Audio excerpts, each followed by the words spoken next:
Last time on Super Dragon Ball Hero Ultra Gold Mission, Aegis, the previous Supreme Kai of Time, has created a tournament to erase unnecessary timelines, undermining Cronoa and even threatening the Time Patrol itself. Having drug in both the Xeno versions of our heroes as well as the Super versions, it's a desperate fight to save their reality, and now presented with mysterious warriors in black, who we may or may not know. It seems our heroes are in for the fight of their lives. Can our heroes overcome Aegis and her warriors in black and save the timelines, or has their time run out? Join me as I find out, won't you? A fierce battle transcending time, the threat of the warriors in black. Oh, I guess I'm also a warrior in black. Warrior. The Supreme Kai of Time. Oh, the timeline cannot be allowed to multiply. This is the rule of this world. Y'all must fight with each other. The losing team will be erased along with their time scroll. Oh, just burning them away like nothing. You must hurry now. I wonder which timeline will survive the test. Just teleporting away just like that, huh? This should hit home especially for Trunks considering his timeline got erased. Oh, we're on Namek. Is this planet Namek? Wait. Whoa. Okay, who are some of these guys? Some of them I recognize, of course. Like King Cold, Frieza. Who are those guys? Are they the dudes from the fake Namek? And then Frost. And Bergamo? Weird. Hey! It's those two little twins from the Tree of Might movie. I thought we were racing timelines. Piccolo, we fought all these guys in the past. That means they're from different timelines. Ooh, a Namekian, so you're here. Is it Lord Slug? Oh, is that an evil Piccolo? Your opponent will be me. Yo, I'm kinda digging the threads. Like, man, I don't know, something about the black and red. Then again, black looks good with any color. Your opponent will be me. An evil Piccolo. Okay, so we got Hit, Dr. Wheelo, Vegeta, and Yamcha versus, Basil the Kicker. Of all people, why am I the only one paired with this unfriendly looking team?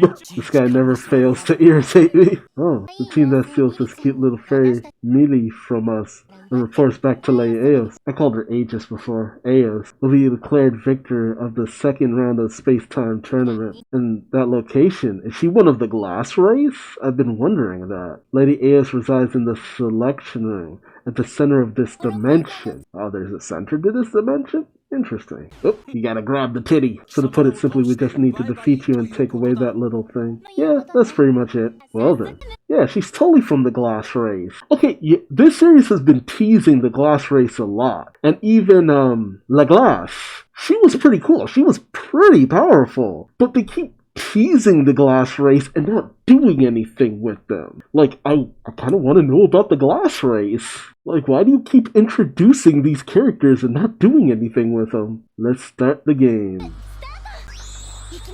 Come forth, my glass warriors. What now? Are they gonna be like evil reflections? Oh, nice! What the hell are these guys?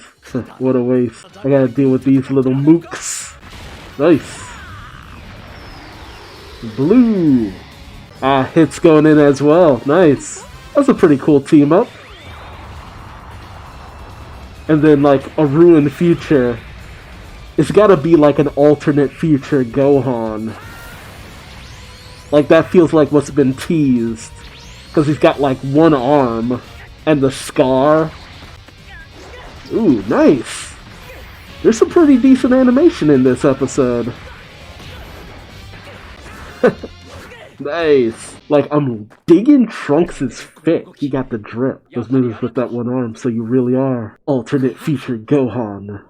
But why? In my timeline. Ooh, tragic backstory. Was it Trunks who died instead of Gohan? Oh, Bulma. Trunks. Shit. Bulma. Trunks. So it was Trunks and Bulma who died. See, that's the kind of stuff I wish we would see more of. Interesting scenarios, a universe where it was, Trunks and Bulma who died, and not Gohan. It's just what did that do to future Gohan? That's interesting. More of this.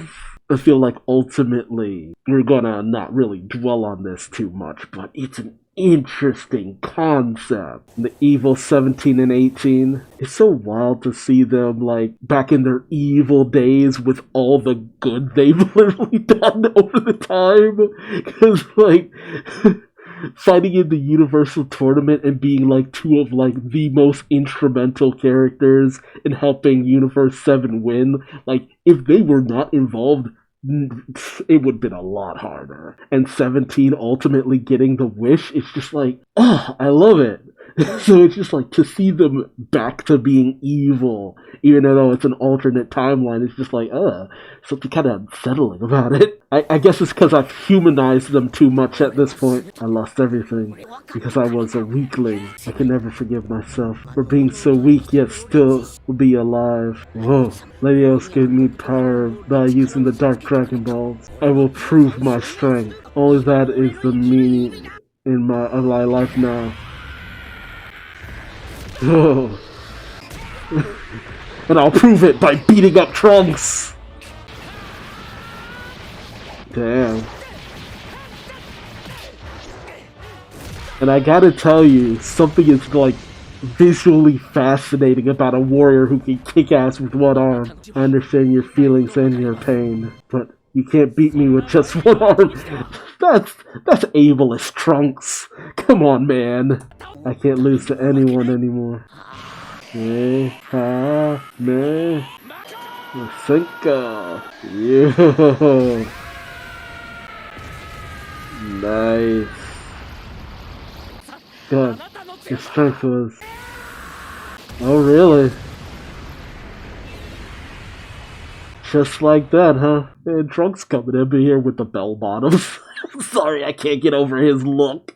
I honestly kind of like it, though. The trick was never like this. So Eos basically came to those who had, like, desperation. They had lost something, maybe? I wonder. It makes me wonder what's the deal with the Glass Race chick? What's the deal with the alternate version of Piccolo? And this guy?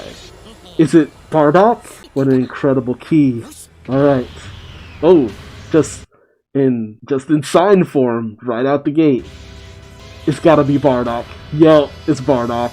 Goku and Jiren, side by side. Okay, no. It was totally Bardock. Yeah, Super Saiyan 3 Bardock.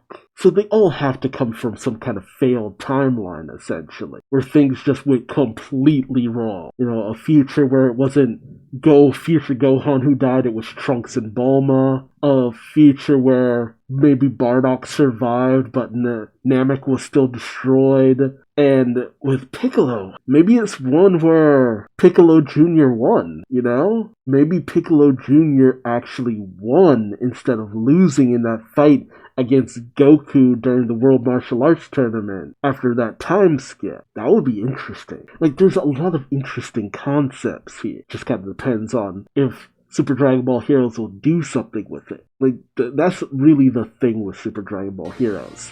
Next time, Goku versus the Warrior in Black. To each his own fight. That incredible key is so strong. It reached to me. That means I gotta be serious too. Everyone else is fine too, so I can't afford to lose. Don't miss it. I mean, see, that's the thing about Super Dragon Ball Heroes. Its concepts are fascinating. Deeply fascinating. The whole situation with the demon race. I love that. I wish we explored that in a greater sense of detail. But we don't. The whole concept behind Fu being like the heir to the demon race. That's interesting. Didn't really do much with it. Alternate universes. An artificially created alternate universe or alternate timeline. Fascinating. We didn't really do too much interesting with that. A group dedicated to destroying the god. That's interesting. Feels like we didn't really do too much with it. Like, the concept of hearts is interesting. We didn't do too much with it. An ancient Saiyan warrior, so just oozing with evil and negative power that he seems unstoppable? That seems interesting. Cumber ain't really much of anything nowadays. Even the return of Zamasu, which seems so fascinating. I feel like we really didn't do much with that. I mean, it makes good what-if fodder for, like, Masako X or anybody else who does like what if-isms and stuff like that, because it feels like they actually go places with those concepts. Seriously, this battle between Trunks and future Gohan should be so interesting. Emotion, pain, hurt, loss, survivor's guilt. Like, you could feel it. You could feel the series on the precipice of really hitting on some real deep and raw emotion. But I just don't trust it to take that plunge. Don't get me wrong, I have fun with the series. I always have fun with this series. But I just can't invest in the way that I want to invest in the series, which is always a shame. I would love to just take some of these concepts like really seriously, but that tends not to be the case. But I'm interested to hear from you. Do you feel that Super Dragon Ball Heroes actually really does well with these concepts, or are you kind of feeling like me and just you kind of roll with it to see what kind of fun and crazy thing they do next time? I'd love to hear from you, but also subscribe. That way you won't miss out on the next Super Dragon Ball Heroes Ultra God Mission episode. Or don't. I ain't shit at but I still love you like one. Until next time, I've been Duuz-Diz-Din, and I hope to see you in next video. Until then, bye-bye.